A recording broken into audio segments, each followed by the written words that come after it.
You are standing in the suffocating darkness of Gorse Hall, a grand stone mansion tucked away in Stalybridge, Cheshire. It is November 1st, 1909. The autumn air is biting, but inside, the atmosphere is thick with a paralyzing dread. Suddenly, the heavy silence is shattered. A violent struggle erupts in the shadows. Your heart hammers against your ribs as a massive iron bell on the roof begins to clang frantically into the night, its rhythmic, desperate wails echoing across the valley. In the parlor, Maggie Storrs pulls the rope with everything she has, her face pale, refusing to look back toward the hallway where her husband, George Harry Storrs, is fighting for his life. You hear the sickening thud of a body hitting the floor, the frantic scuffle of boots, and the sharp, ragged gasps of a man being systematically butchered.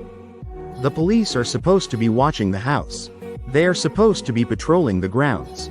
But tonight, the streets are empty, the guards are gone, and by the time anyone arrives to answer the frantic tolling of the bell, George Harry Storrs is lying in a pool of his own blood, stabbed 15 times. As his life drains onto the floorboards, a dark, century-long silence settles over Gorse Hall. To understand the horrific scene at Gorse Hall, we have to look at the man who built it, or rather, inherited it. George Harry Storrs was a wealthy, highly successful builder who sat at the top of Stalybridge society.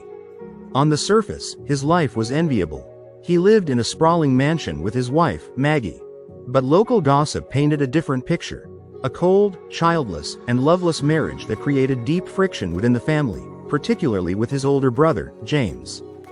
However, the real cracks in George's respectable facade appeared through his association with a young Swiss governess named Maria Hole. Maria worked for a local solicitor and close friend of George. Before long, rumors whispered of a passionate, extramarital affair between the wealthy builder and the young governess. The situation escalated when Maria abruptly fled Stalybridge, allegedly to attend Oxford University. She returned just as suddenly 8 months later. According to true crime historian Jonathan Goodman, Maria had secretly given birth to George's illegitimate child during her absence. Distraught, abandoned, and facing the immense social stigma of Edwardian England, Maria Hole walked down to the local canal and drowned herself. Shortly after Maria's tragic suicide, George's life devolved into a living nightmare.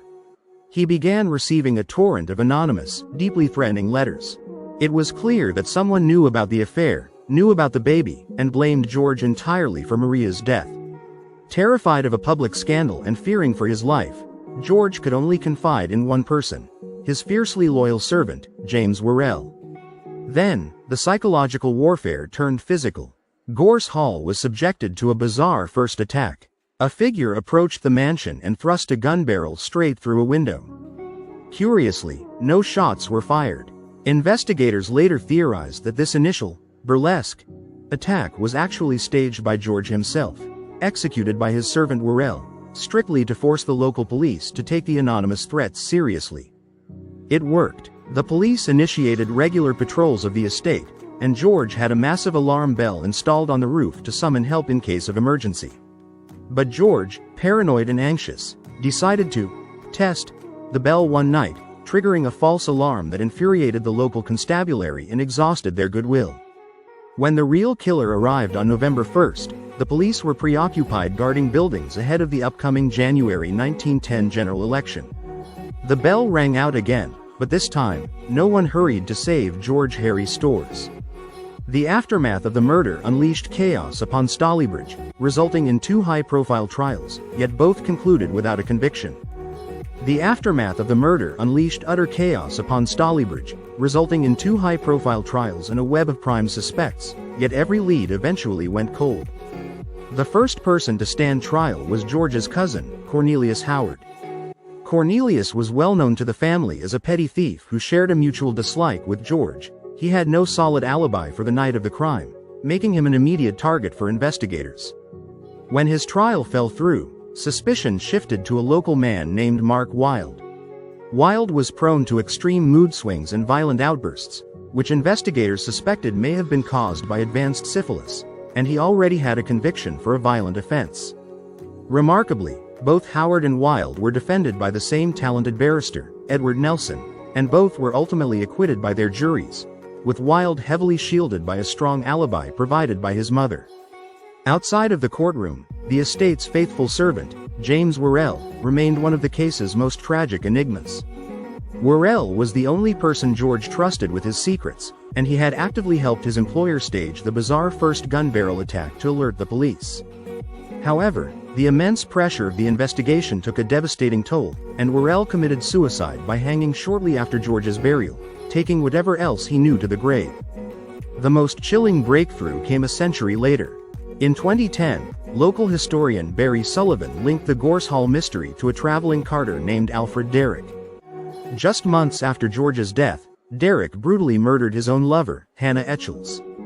Sullivan theorized that Derrick had slipped into Gorse Hall as a hired hitman, later confessed the crime to Etchells, and executed her when he feared she would turn him in. Crucially, Derrick's physical description perfectly matched the eyewitness account given by the store's cook on the night of the murder, a description that fit neither Howard nor Wilde. Traumatized and desperate to erase the memory of that horrific night, Maggie Storrs had the grand estate of Gorse Hall completely torn down just 1 year after the murder. From a behavioral profiling standpoint, the murder of George Harry Storrs is a textbook study in displacement, escalation, and proxy aggression. The offender's behavior follows a classic trajectory of criminal escalation. It begins with indirect communication, anonymous letters, which serves as a psychological tool to drain the victim's emotional reserves and assert dominance. When letter writing fails to yield a face-to-face capitulation or a satisfying level of public ruin, the offender escalates to spatial invasion, the final breach of Gorse Hall. The physical evidence of the crime, specifically the 15 stab wounds, is highly indicative of expressive aggression rather than purely instrumental homicide. Instrumental homicide. A cold, calculated elimination of a target, e.g., a simple gunshot to ensure death for financial gain. Expressive homicide. Fueled by intense, volatile emotional states such as rage, jealousy, or a profound sense of betrayal. The act of repeatedly stabbing a victim at close range requires immense physical exertion and brings the killer into intimate contact with the victim's agony. In behavioral psychology, this level of overkill strongly suggests a deep, highly personalized grievance. The killer wasn't just ending George's life, they were punishing him. This heavily supports the theory that the killer was someone acting out of righteous vengeance for Maria Hole, such as her brother, John Gottfried Hole, or an incredibly resentful family member. Maggie Storrs' behavioral anomalies on the night of the murder offer a fascinating look into psychological coping mechanisms, specifically avoidance and detachment. When the attack began, Maggie aggressively rang the alarm bell but actively refused to go to her husband's side as he lay dying in the adjacent room. While modern skeptics might view this as complicity, criminologists recognize this as a severe manifestation of cognitive dissonance or selective avoidance. If Maggie knew of George's infidelity and Maria's baby, her refusal to comfort him could be a psychological defense mechanism, an unwillingness to hear a deathbed confession that would permanently shatter her social reality, or a subconscious belief that her husband was finally reaping what he sowed.